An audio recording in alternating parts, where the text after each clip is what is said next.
Well, thank you very much, and that was a great honor. I appreciate it very much, Mr. President. Mr. General, Mr. President, great General, great President, thank you very much. This is the day that people across the region and around the world have been working, striving, hoping, and praying for. They have done things over the last month that I think were really unthinkable. Nobody thought this could happen. With the historic agreement we've just signed, those prayers of millions have finally been answered. As you know, the hostages have been returned, and further work goes on having to do with the, sadly to say, bodies. Together we've achieved what everybody said was impossible. At long last, we have peace in the Middle East, and it's a very simple expression, peace in the Middle East, and we've heard it for many years, but nobody thought it could ever get there, and now we're there. I want to congratulate everybody sitting in these first few rows and standing behind me. I don't know why they chose to stand, but I promise I'll make it short, okay? We are not going to keep you standing for long. These are great leaders. After years of suffering and bloodshed, the war in Gaza is over. Humanitarian aid is now pouring in, including hundreds of truckloads of food, medical equipment, and other supplies, much of it paid for by people in this room. Civilians are returning to their homes. The hostages are reuniting. I mean, it's beautiful. I'm just watching it backstage. The level of love and sorrow, I've never seen anything like it. It's amazing when you see they haven't seen their mother, their father. They haven't seen them in such a long time, and they lived in a tunnel, a very little tunnel, very deep, and the level of love is just incredible. It's a beautiful thing to see. It's, in one sense, it's so horrible that it could have taken place, but in another sense, it's so beautiful to see. A new and beautiful day is rising, and now the rebuilding begins. The rebuilding is maybe going to be the easiest part. I think we've done a lot of the hardest part, because the rest comes together. We all know how to rebuild, and we know how to build better than anybody in the world. I want to express my tremendous gratitude to the Arab and Muslim nations who helped make this incredible breakthrough possible. And you really did. To President El-Sisi of Egypt, who is so generously hosting us today. And I want to thank you for the outstanding job your country is doing in so many different ways, and for helping us so much with this peace agreement.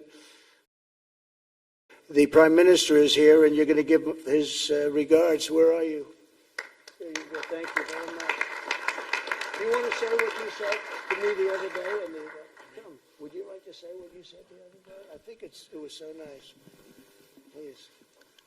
Thank you very much, my dear President Trump. Today is one of the greatest days in contemporary history, because peace has been achieved after untiring efforts led by President Trump, who is genuinely a man of peace, who has relentlessly and untiringly worked throughout these months, day in and day out, to make this world a place to live with peace and prosperity. I would say that Pakistan had nominated President Donald Trump for Nobel Peace Prize